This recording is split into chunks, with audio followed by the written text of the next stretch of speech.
Che, Daniel, ¿vos te acordás la primera vez que viste un quino, un dibujo quino? En la librería de Jorge Álvarez, Ah, porque él había publicado primero un libro de dibujos mudos que se llamaba Mundo Quino, que le había publicado un loco, Héctor Católica, que era un La fotógrafo, Católica. fotógrafo anarco que había estado en Mayo francés, Gran libro. era el libro, y ahí lo vi por primera vez porque se lo llevó a Jorge Álvarez para reeditarlo. Y yo conocía a Quino de la librería y almorzábamos a veces en la cabaña de Santa Rita que estaba al lado, o sea que la relación fue personal mucho antes de ser profesional y el material lo conocía, bueno, por ahí y por lo que publicaba en las revistas, en Tía Vicenta, etcétera. ¿Y te llamó la atención quino antes de los libros de Jorge Álvarez? Bueno, en primer lugar me llaman la atención todos los tipos que saben dibujar, porque yo soy una bestia a ese respecto, fui un egresado con medalla de oro del colegio secundario y la materia en la que me mandaron al examen en primer año fue dibujo. Tuve que ir a una academia de dibujo, o sea que alguien que mueve el brazo y le sale algo que tiene sentido, le tengo una admiración desde el comienzo. Por otro lado, creo tener bastante sentido del humor, me divierto fácil, tengo la risa fácil y el material de Quino me causaba muchísima gracia. Sumado al compromiso político que compartíamos, era una admiración a tres bandas. ¿Y cómo fue tenerlo de amigo al principio y después heredarlo como editor, ¿no? Como editado? Sí, yo a menudo cito un dibujo de él que se apareció en Facebook hace poco de nuevo, de una pareja de viejitos donde el tipo le dice a la mujer, nosotros que éramos novios, amantes, amigos o qué, porque realmente los límites estaban totalmente confundidos, siendo que en lo profesional era absolutamente profesional, riguroso y demás, pero teníamos una relación de cercanía enorme, nos fuimos de vacaciones juntos a lugares insólitos, a la isla de Pascua y a Tahití en su momento, en 73, estuvimos 73. En 73. Cuando largó Mafalda. Exactamente, nos fuimos el 28 de mayo, 3 días después de la Asunción de Cámpora. Y después fuimos a República Dominicana más de una vez y cuando mi único hijo se graduó de la Escuela de Música de Berkeley en Boston, Quino y Alicia fueron. Y después nos fuimos de paseo a Nueva Orleans. O sea que era una especie de relación absolutamente indiscernible en cuanto a su definición. Y en cuanto al trabajo, era un tipo de una exigencia enorme, no admitía en absoluto sugerencias en cuanto a las tapas, tenía con quien era en ese momento mi socia y mi mujer, Cookie, grandes discusiones cromáticas sobre el color de los álbumes, básicamente porque las tapas de Mafalda las decidía él el color de fondo. Todo él. Y realmente no, como se suele decir, estando en un lugar común, no hubo nunca ni un sí ni un no en 45 años de relación profesional. Y entonces estabas en el momento en que él amenazaba con dejar Mafalda. ¿Y Sí. vos cómo reaccionabas ante eso? Porque Mafalda era algo, qué sé yo, una columna vertebral de la Flor, ¿no? No, era la gallina de los huevos de oro para él y para la editorial, sin ninguna duda. Los editores de La Flor estuvimos presos a disposición del Poder Ejecutivo de la dictadura cívico-militar eclesiástica, como se dice y debe decirse así, en el 77 y estuvimos 4 meses y medio presos, después partimos al exilio y tanto Quino como Fontana Rosa siguieron publicando en De la Flor, siendo que podían haber temido que en algún momento no se pagaran sus derechos o que fuera menos rentable publicar allí que en otros sellos, que tuvo decenas de ofertas. O sea que era Pero no me estás contestando. Te pregunto, en el momento en que él amenazaba, en el 73, me decís, se fueron a Tahití, vos entonces viviste todo el 72 donde él estaba por dejar Mafalda. Sí. ¿Cómo fue eso? ¿Cómo eran los diálogos? Él ya lo había decidido, Él lo había tardó. decidido, no admitía ninguna discusión. El argumento que daba, que lo habrás escuchado 1000 veces, era que Oski, su maestro, Sí. Oscar Conti, le había dicho que cuando en una tira tapabas el último cuadro y ya sabías que iba a pasar, había que dejar de hacerla porque era que te estabas repitiendo. Él sintió eso más que con la llegada de la democracia, con la Asunción de Cámpora, las elecciones del 73, sintió que inclusive el rol político estaba cumplido. La contratapa de la Mafalda 10, que fue la última que se publicó, es una muchedumbre medio indiscernible con pancartas, con una especie de fenómeno de masas, es decir, y era su manifestación política también de la motivación que hacía que dejara de hacerla. Con De la Flor vos heredaste 5 libros de Mafalda y después tuviste que hacer de la nada 5 más, ¿no? Y con los libros de Quino, los libros puros de Quino, vos debés haber heredado 3 libros. Mundo Quino y los 2 que hicieron los mexicanos, ¿no? No, Mundo Quino solo. Los de los mexicanos se publicaron mucho después. Ah, ¿sí? Claro, porque los derechos de México duraron mucho tiempo. O sea que el único que estaba publicado previamente era Mundo Quino, de los álbumes de Moro. Yo que usted, entonces... Y salió después, salió bastante más adelante, cuando él aceptó publicarlo en la Argentina, porque aparte no era un libro que le gustara mucho. ¿No? No sé por qué. ¿Y a vos te gustaban? A mí sí. A vos todos. En general sí, no tengo reservas. ¿Y después cómo fue el trámite de empezar a hacer libros de Quino que no sean Mafalda? ¿Cómo era? ¿Él sentía que los tenía que hacer una vez por año? ¿Ustedes les pedían que fueran uno por año? Toda la decisión era de él y queda absolutamente claro que los libros no eran un rejunte. Estaban armados de alguna manera en la cual el remate de una página de humor tenía que ver con el comienzo de la otra. O sea que había un nivel de exigencia enorme. Y el colmo de todo esto fue su antología consultada y democrática, que se llamó Esto no es todo, un título que aceptó, se lo propuse yo, donde sus editores en España, en México, aquí, su mujer, Alicia, Julieta Colombo, su sobrina, que era su agente, votamos de entre una pila de centenares de dibujos, calificando de 1 al 5, de 1 los menos buenos y de 5 los mejores. Sí. Y entonces de la selección final se publicaron los que tenían más de 3 de promedio de calificación. Y después de eso, de armado todo el paquete, hubo que ordenarlos con él, un trabajo que llevó meses, de forma que la temática de una tuviera que ver con la siguiente, o sea, que hubiera una especie de continuidad narrativa que es muy raro encontrar en los paquetes antológicos, ¿no? Sí, pero siempre fueron libros de recopilación. Sí, claro. Lo que pasa es que los armaba es un corpus muy cerebralmente pensado, ¿no? Sí. El degradé que hay de tema en tema y todo eso. ¿Eso lo hacía él o lo hacían ustedes en conjunto? No, eso lo hacía él, salvo para el Esto no es todo, que ahí sí se trabajó en conjunto, en la casa de él, en jornadas interminables. ¿Y los títulos? Pues los títulos son buenísimos. Hay unos títulos que deberían ser ya como del sentido común, que la gente los repite, qué sé yo, no sé... Ni arte ni parte. No, ese porque ni arte ni parte es como heredado, ¿no? Pero Humano se nace, por ejemplo. Ese es de él absolutamente.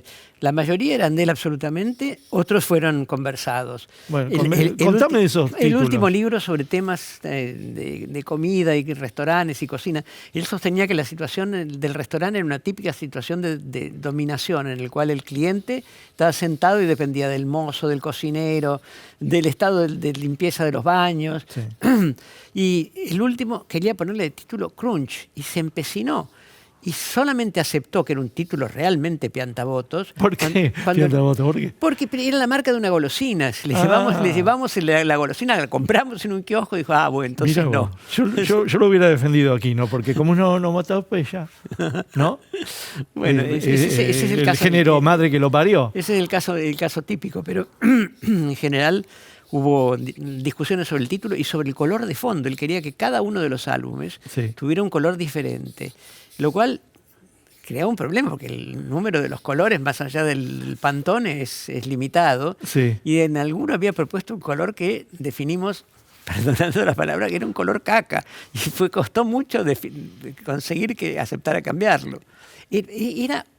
Yo voy a decir un gallego, pero todos sabemos que era un hijo de andaluces, testarudo y cabrón. Esta es la cosa que, la imagen de santurrón que tenía, porque era muy buen tipo, tenía una calidad humana enorme, organizaba en su casa, y te consta, cenas para humoristas que estaban emergiendo y apoyando a todo el mundo, no era envidioso, no tenía por qué envidiar a nadie también, tenía una contracara de mal carácter, es decir, te voy a dar 2 o 3 ejemplos que son horribles, pero que pintan la persona, porque si no sería un santo y no lo fue. No, nosotros estamos para contar eso, que no era ningún santo. Un día estábamos comiendo en la parrilla del Mirasol de Boedo y de repente se levanta una señorita de buen ver, joven, y se acerca y le dice, hola, ¿usted es Quino? Y la mira y dice, sí, cuando trabajo sí, pero ahora estoy comiendo. La chica se quedó callada un momento y le dijo, bueno, cuando vea al otro Quino, dígale que lo admiro mucho y que le mando un gran cariño. ¿Y cómo reaccionó? No, se rió. Porque no era... Otra peor, pero realmente peor de peores. Entre los viajes que te hice con ellos, que conté que fuimos a Tahití, pero también fuimos a las Galápagos. Sí. Y nos lo invitaron a una feria en Ecuador. Y como regalo, el municipio de Guayaquil nos regaló un crucero por las Galápagos en un barquito de 6 camarotes maravilloso. En la vida había pensado en la posibilidad de ir a las Galápagos. Desembarcamos del avión en el cual después se toma, en la isla más grande, que creo que se llama Santa Cruz, donde se toma después el barco para hacer el recorrido por las islas. Y empezamos a caminar y pasamos por un lugar que era el lugar de preservación de las Galápagos, de las tortugas esas gigantescas que le dan el nombre a las islas. Y entonces sale corriendo una nenita con un cuadernito para que le firmara o que le hiciera un dibujito, y Quino le dijo, no, yo ahora estoy de vacaciones. No. Y a nosotros se nos partió el alma, nos dio vergüenza ajena. Si yo hubiera sabido dibujar, lo imitaba. Cosa que alguna vez tuve que hacer, lo reemplacé en una charla porque estaba difónico y yo di las respuestas de él. ¿Ah, sí? Y él asentía o negaba con la cabeza en Tucumán. Pero estas cosas lo pintan de cuerpo entero, porque también la gente es así. Claro, es como María Elena Walsh. La gente espera que sea amable todo el tiempo y era una cabrona también. Sí. Por ahí a los niños les decía, salí, nene. Ese tipo de cosas que la gente espera y que realmente tuvieron suerte, porque en estos tiempos de las redes, que te sacan una foto de si estás cabrón y te escrachan, a él lo hubieran escrachado un montón de veces. Sin ninguna duda. Tiene la contracara también, ya que estamos grabando esto en época de Feria del Libro, que cuando él firmaba en el stand de la feria, que se formaban colas enormes, normalmente los autores, si te consta, hacían un dibujito rápido, esquemático, una firma. Él, en cambio, sobre todo cuando los que se le pedían el autógrafo eran chicos, ¿cómo te llamás? ¿Qué comiste hoy? ¿Te gusta la feria? ¿Te gustan los libros? Lo que hacía que se formaran colas kilométricas que había que cortar algún momento porque no podía estar tantas horas. Hablaba, se consideraba a cada requiriente de firma como un ser humano. Es decir, Pero de entrada era así, o era como que iba calentando motores, porque él era muy parco. Sí, fue parco mucho tiempo. Después se puso locuaz. Sí. Alguna vez me tocó estar con él en una bienal de historieta y humor gráfico que se hacía en Lucca, en Italia, sí, que estaban Breccia y Mordillo y demás. Sí, el Oscar de la historieta. Y estuvo en el escenario, sí, y le salían las palabras a cuentagotas. Después se puso bastante más locuaz. Inclusive inauguró una feria del libro en diálogo con Carlos Ulanowski, sí, ¿te acordarás? Sí. O sea y con Mucci. Y con Cristina Mucci, exacto. No, pero ahí ya estaba grande y ya se había hecho todas las ferias posibles. Pero ¿en qué momento él empezó a dejar de ser tan tímido? Porque yo me lo recuerdo súper así como fóbico. Ojo, el Negro Fontana Rosa al principio también era calladito. Y conforme iban pasando las mesas, iba tomando cada vez más dominio, ¿no? Y después ya era un showman. Pero el Negro fue caradura desde el comienzo y Quino no fue caradura nunca, sí. ¿En serio? Sí. Mira, yo me lo acuerdo más, porque yo lo veía en la redacción del Récord, él iba a entregar cosas, estoy hablando de la Fontana Rosa, y era un tipo muy así, apartado, amargo, pero no recuerdo que hablara tanto en las primeras mesas. Sí, no era el espíritu de la fiesta. No, pero después era el espíritu de la fiesta. Claro, él hacía Pero Quino al principio no hablaba. No, es cierto, hablaba poco. ¿Y qué pasó? ¿Qué te parece que pasó? Creo porque es una transformación. Que se sintió más seguro, que pensó que no tenía que pedirle permiso a nadie para usar de la palabra. Es decir, que era también su reino igual que el dibujo. Yo, hablando de silencios, conté, sí, pero siempre el público se renueva, como decía Verdaguer, sí, en la Feria del Libro de Frankfurt, que es el acontecimiento más importante de venta de derechos de autor, no de ejemplares, que hay en el mundo, que se hace cada año en octubre, sí, septiembre-octubre. El 98, el país invitado de honor era Portugal, y en el stand de Portugal estaba Saramago. Sí. Yo lo conocí a Saramago en la casa del director de la feria, que organizaba unas cenas para amigos. Antes de ganar el Nobel. Minutos antes de ganar el Nobel. Y el director de la feria tenía una relación muy entrañable con nosotros porque habría sido la feria en la que empezó la campaña pidiendo nuestra libertad cuando estábamos presos en el 77 y nos regaló los pasajes para salir del país y mandó una carta al general Villarreal diciendo que éramos invitados de la feria y que estábamos bajo su protección, lo cual parece que fue útil porque no nos tocaron, no nos pegaron, simplemente nos tuvieron 4 meses y medio presos, simplemente. Y no fue el único año que fue a la Feria de Frankfurt. Tenía curiosidad por ver cómo funcionaba. Lo invitó Marcelo Raboni, que era un argentino que vivía en Italia, que era agente de él y de muchos dibujantes. Milán. Y entonces fue a la feria, estuvo recorriendo, y en algún momento la persona que estaba con Saramago me dice, Saramago quiere conocerlo aquí, ¿no? Entonces yo lo fui a buscar, se reunieron en el stand de la Argentina y se miraron en silencio un rato, hasta que Saramago rompió el silencio y dijo, Mafalda fue mi maestra de filosofía. Y Quino se ruborizaba y no decía nada. Tendría que ser obligatoria en las escuelas, pero no en las escuelas primarias, en las universidades. Y Quino se ruborizaba más. Y no existían los teléfonos con cámara. Yo nunca llevé una cámara fotográfica y ese momento se perdió. Se dieron un abrazo. Quino no había leído a Saramago, pero sí sabía quién era. Terminó la reunión porque Saramago se iba al aeropuerto para volverse a Lanzarote, Canarias, donde vivía, y cuando llegó al aeropuerto le llegó la noticia del Nobel y entonces cambió el viaje y volvió a la feria. O sea que es un momento para recordar. Y hace poco se distribuyó un libro una memoria fotográfica con textos de Saramago, un álbum muy lindo que hizo Alfaguara, y está contada esta anécdota por Saramago en alguna de las partes. Ni habló Quino ahí. Y no, se ruborizó. Se ruborizó nada más. Recién nombraste a Raboni, que era su vecino, el vecino en Via Heriberto. Sí, en Milán, y que fue un agente importante de varios dibujantes, pero sobre todo de Quino. Vos viviste el primer tiempo del Quino conquistando al Río de la Plata, a la Argentina, porque era un artista local todavía, ¿no? Sí, pero Italia fue casi simultáneo, muy poco después. Por ejemplo, ¿en qué año? ¿Los finales de los 60? No me acuerdo. Sí, en finales de los 60, sí. ¿Sí? Ah, fue así. Pero vos, ¿cómo viviste esa trascendencia internacional de Quino? ¿Cómo la fuiste viviendo como un boom de golpe o un boom o un degradé lento? No, la viví con orgullo patrio, si es algo que se pueda llamar así. Pero uno la ve ahora a la distancia, la ve toda junta, pero debe haber sido un momento así de crecimiento paulatino. Pero sin ninguna duda, porque aparte, más allá de eso, implicó la posibilidad de que los libros de él que publicábamos se difundieran fuera del ámbito inclusive de la lengua castellana, porque se empezaron a usar en escuelas de enseñanza del castellano en países que no eran hispanoparlantes.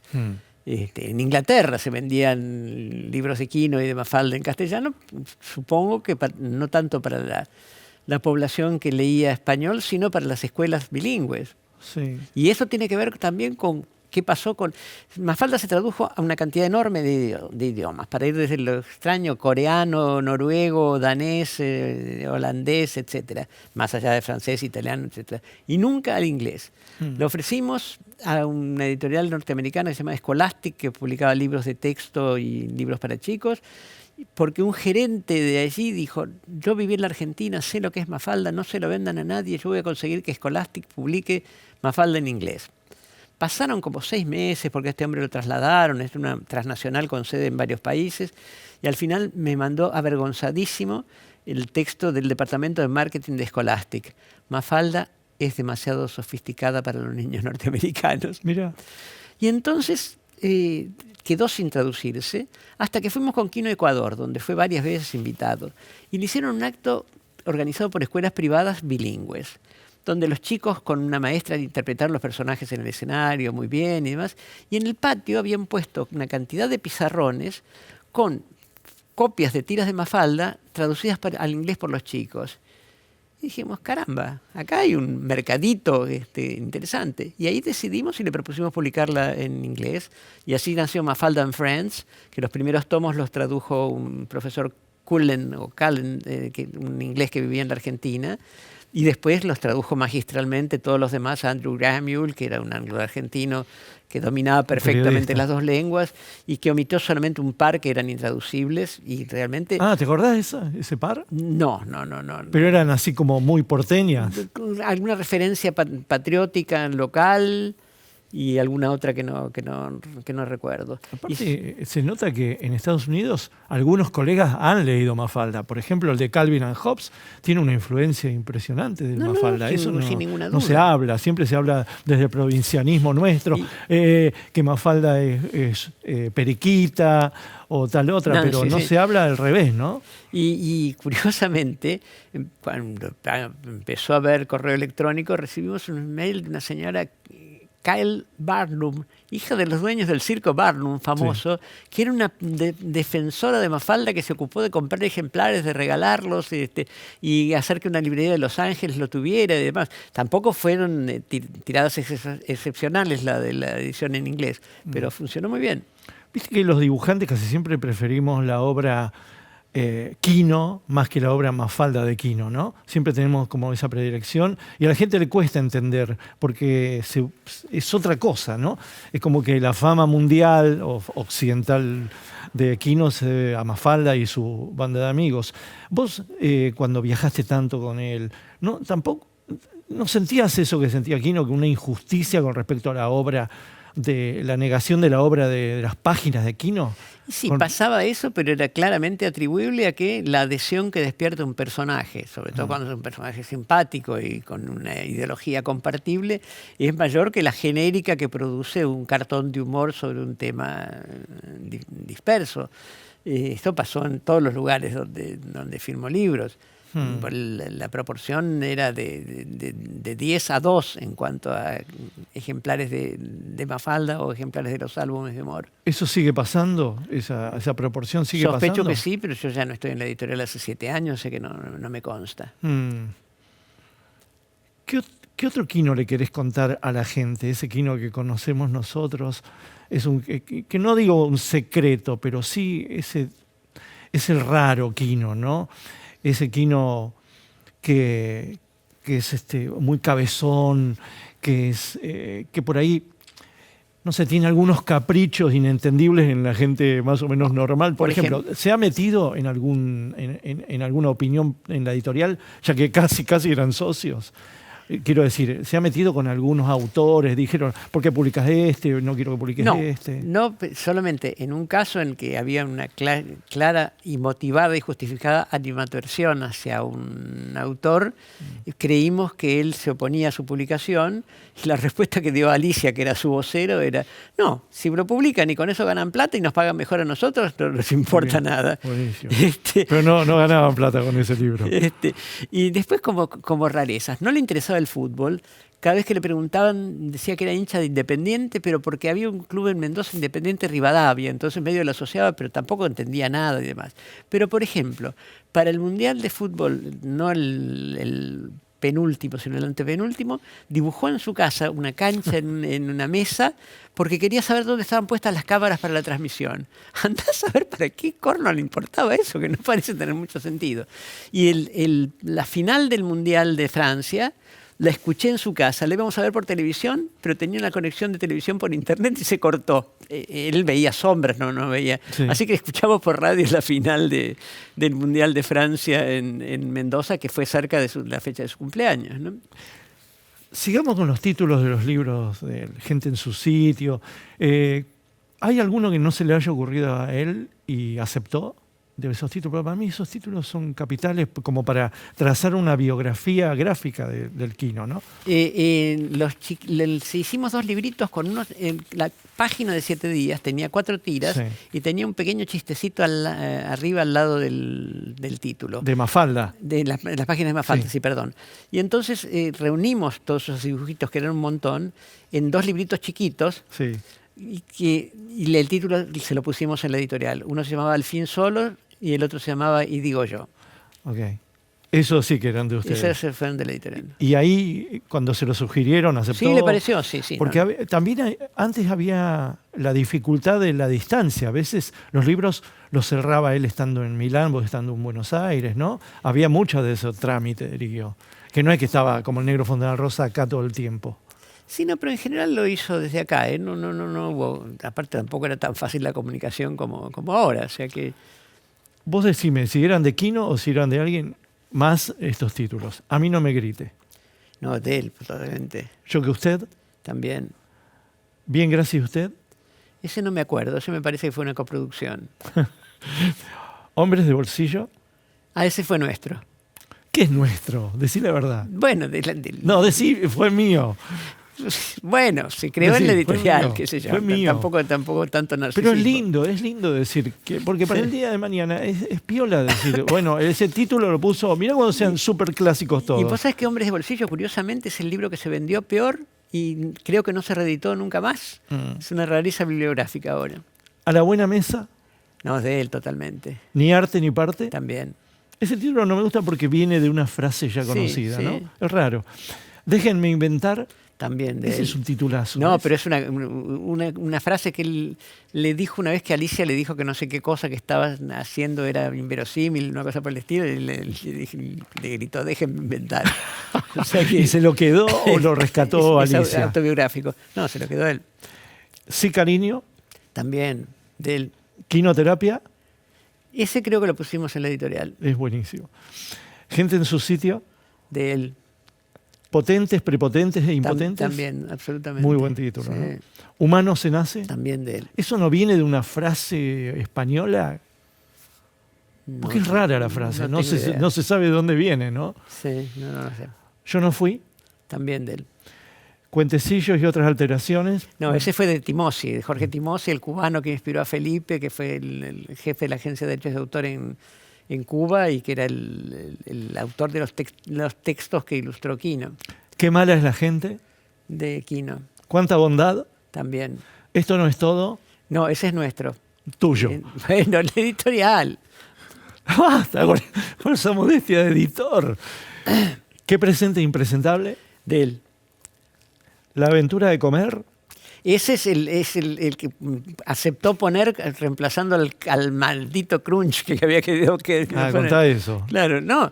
Lo que dije antes, él quería ponerle crunch y estaba obstinado y no quería saber nada. Hasta que compramos la golosina, le dijo, mirá, no le vas a hacer publicidad gratis a este producto que aparte es feo. Y entonces, creo que es feo porque no lo probé nunca. Y entonces aceptó lo de la aventura de comer. ¿Quién anda ahí? De él. Simplemente Quino. No, ese se hizo ya después de estar, ya no estando yo en la editorial, así que no sé cómo surgió. Recién nombraste a Alicia. Hablemos un poquitito de Alicia, porque yo siempre dije que en la marca Quino, Qui era Quino y no era Alicia, ¿no? Era como el no permanente. Sí, Alicia era el otro yo de Quino, pero aparte en la clásica dualidad era el policía malo. Ella Exactamente. tenía que decir las cosas que él quería decir y no se atrevía y tenía que adoptar el papel de mala, de enojada, siendo que era un tipo de una calidad humana enorme, cariñosa y demás, pero de aspecto hosco y de no guardarse nada, es decir, sin pelos en la lengua.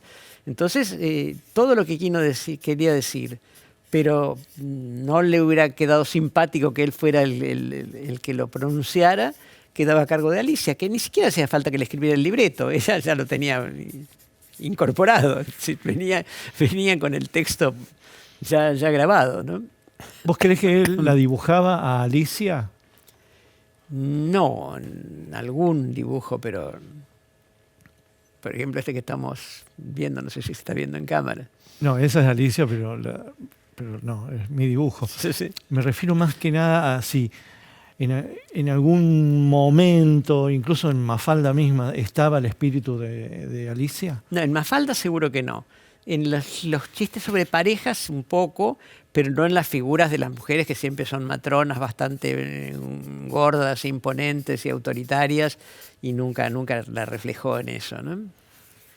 Pero vos decís policía malo y policía bueno, pero aclaremos que muchas veces el cabrón era Quino, ¿no? Sí, pero no lo decía él. Socialmente me refiero, no solo en la casa, sino que socialmente. Y ella por ahí tenía una noche de dulzura, ¿no? Sí, muy a menudo también, ¿eh? Tampoco seamos injustos. Sí.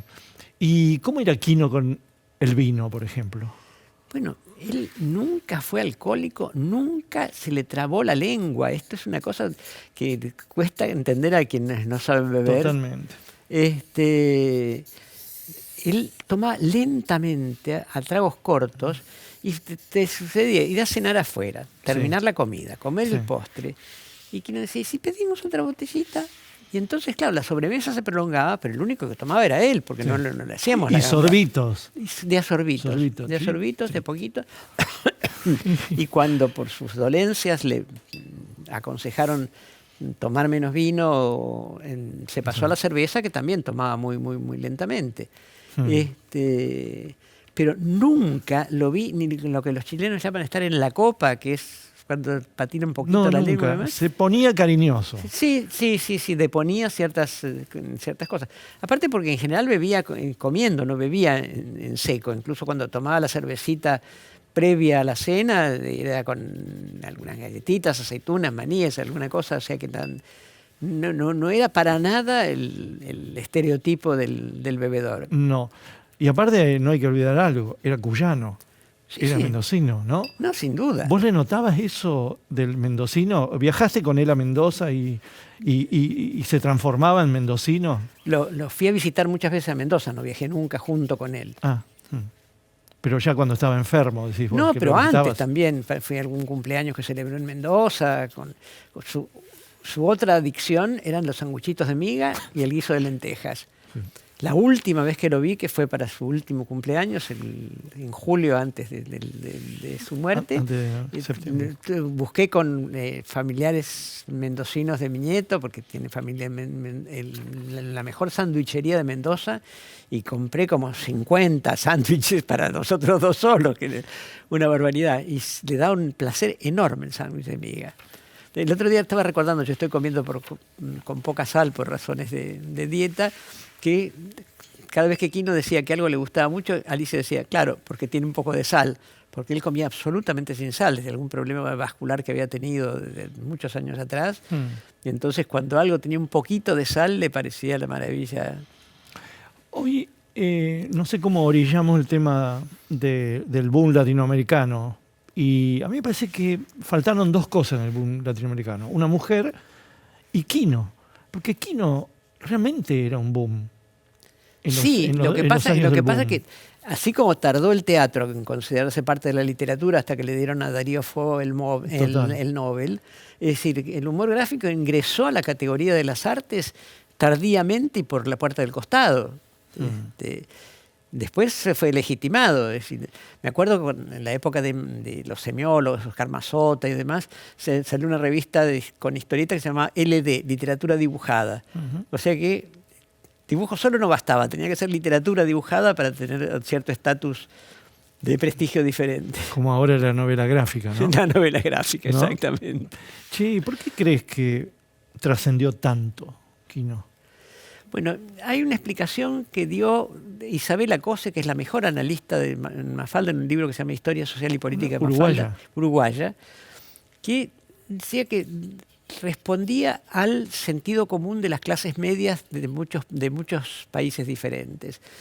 Cuando todavía no se había traducido Mafalda al inglés, vino un periodista de Sudáfrica a cubrir un mundial de rugby o alguna de esas cosas que se hacía en Buenos Aires. Y vino la editorial y me pidió autorización para que la consiguiéramos de Quino, para publicar en un periódico de Sudáfrica algunas tiras de Mafalda traducidas, porque dijo, reflejan exactamente lo que pasa con las clases medias en Sudáfrica.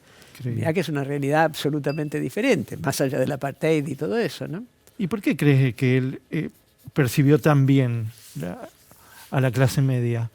Él viene de una clase media baja, mendocina, sí, por lo menos ilustrada también, ¿no? Sí. no era la clase media súper baja, tenían ilustración, eran sí, politizados. El famoso tío Tejón y la abuela militante comunista que vendía bonos de la campaña financiera, obvio. Claro, y los Tejón, el pintor, digamos, hay una alcurnia plástica, intelectual, Sí, todo. Leían los diarios, estaban atentos a lo que pasaba en Europa, ¿no? Bueno, Quino leyó los diarios mientras pudo y después se los hacía leer en Mendoza, que tenía una especie de equipo de cuidados permanente.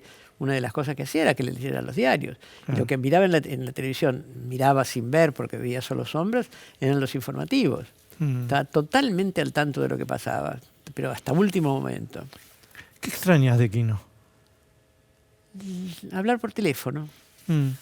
Porque en los últimos tiempos, cuando enviudó y que realmente se vino abajo, iba una vez por semana a su casa a visitarlo, le llevaba algo, o una botella de vino, o algunas masitas, y nos quedábamos charlando poco, porque tampoco era demasiado locuaz en esos encuentros. Y menos en los últimos tiempos. Pero era una cosa que creo que a él le venía bien y a mí me venía bien. Él estaba en ese momento un poco abducido por todo un equipo de personal doméstico, del cual finalmente lo rescató su sobrino llevándoselo a Mendoza, que fue una sabia cosa, porque le hizo vivir mucho mejor sus últimos años, ¿no? Sí. ¿Y de qué hablaban? Porque contémosle eso a la gente, porque yo lo que a veces cuento y parece raro es que él nunca hablaba de él, ¿no? No, exactamente, para nada. De las veces que lo habías visitado vos, era uno de los grandes temas, porque tus visitas eran realmente terapéuticas. Cuando fuiste a ver la Mendoza también y demás, o sea que eras un tema de comentario, de algunos nuevos autores que conocía, de música, porque él era... Y aparte de cosas raras, ¿no? De esas pequeñas observaciones, ¿no? Por ejemplo, eso que le contaba, que una vez le preguntó a Julián Delgado, estaba asomado a un balcón en un hotel, creo, y le preguntó, ¿cuánto pesa un árbol? ¿Viste? Ese tipo de... ¿Te acordás de ese tipo de ocurrencias del Quino? Me acuerdo de esa porque se contó mucho, pero así personalmente no recuerdo alguna en particular. Claro, no sos un recordador de anécdotas del Quino. No. De repente hablaba de fútbol, hablaba de política, en algún momento de su gran cariño por Alfonsín, con el que se sintió muy identificado y le hizo algunos dibujos muy afectuosos, con un afecto que era recíproco, porque también a Alfonsín le tenía un gran cariño y admiración. Poco de política actual, no porque no se comprometiera, no estaba en el ajo, no estaba enterado, por lo menos en los últimos años. El último Quino, ¿no? Sí. ¿Y cuál es tu Quino preferido, digamos, en la faz humana o en el todo, ¿no? En el todo. Y puede ser más de uno. Creo que el compañero de ruta, en el sentido amplio que se le daba en el Partido Comunista y en el sentido literal de ser alguien con quien era lindo viajar y estar juntos, porque de repente nos reíamos con cosas totalmente disparatadas. Estuvimos en una playa en el norte de República Dominicana, donde el dueño del hotel era voy a decir, inventando, don Enriquito Vázquez. Y era un señor mayor, pero todo el personal decía don Enriquito Vázquez. Cuando don Enriquito Vázquez se enteró que estábamos en el hotel, nos invitó a comer a su casa, que la tenía al lado del hotel, una casa suntuosa, hizo un pescado enorme, fantástico. Aparte en el hotel nos trataban como los dioses. Y entonces que lo trataron de don Enriquito, se convirtió en un chiste interno. Y entonces nos reíamos de esta estupidez de que un señor de 60 años, como sería don Enriquito, fuera don Enriquito, porque parece que el padre había sido el fundador de la cadena hotelera o lo que sea. O sea, tonterías, nada muy digno de mención. Después, por ejemplo, era tan amante del cine que la última vez que salimos juntos en Buenos Aires, ya él habiendo enviudado, que pidió ir al auditorio del Malva a oír el sonido y ver las sombras de La conspiración de los boyardos de Eisenstein. Me acuerdo que aparte de casualidad nos encontramos con Terraño y su mujer en el cine y fuimos a comer sushi después al restaurante al lado. Pero estaba interesado en el cine hasta ese nivel, de que los sonidos... En los aviones, que viajamos 1000 veces juntos, él veía las películas sin los auriculares, porque quería ver los gestos, interpretar los gestos de los autores. Esto tiene que ver también con la minucia obsesiva de su dibujo. Claro. Recordando dos: la estación de ferrocarril donde está el tablero con los destinos para los que van a salir los trenes, y que cada estación tiene el nombre de un amigo, de un conocido, demás. Otro, el restaurante donde un tipo está tumbado sobre la mesa porque se le cayó un jamón encima, y en las estanterías están las botellas de vinos tipo Chianti con la paja. Cada una tiene un nombre que tiene que ver con Alicia, conmigo, con otro amigo. Es decir, y son todo hecho con un cariño, ¿no? Y con una letra minúscula. Es decir, era cuando veía muy bien. Sí. Después empezó a simplificar el dibujo cuando empezó a perder la vista. ¿Te acordás cuando te dijo que no iba a dibujar más? ¿Y cómo te cayó? No, me dio una enorme tristeza porque no era. Primero compró unos marcadores de punta gruesa y ensayó y no le gustó lo que hacía. Después se pensó en la posibilidad de lo que hizo Fontana Rosa también cuando había perdido. ¿Se pensó esa posibilidad? La pensamos nosotros. Porque el tipo nunca aceptó un asistente. No. En algún momento, en el auge de Mafalda, se dijo, pero mira, Disney tenía un equipo de gente que le daba ideas, que hacía cosas y después las firmaba, las elegía, que yo. De ninguna manera. Es decir, él era un creador del siglo XVII. Es decir, total. Sí. Era. Solo podía hacer él lo que hizo él, ¿no? Sin duda. Yo le estuve orejeando esto. Tiene buena vista, ¿eh? Me acostumbré a leer al revés. Gracias. Al contrario. Muchas gracias. Gracias a vos y perdón por tanta lata. No, más lata necesitamos, más que cuentes todo. Gracias.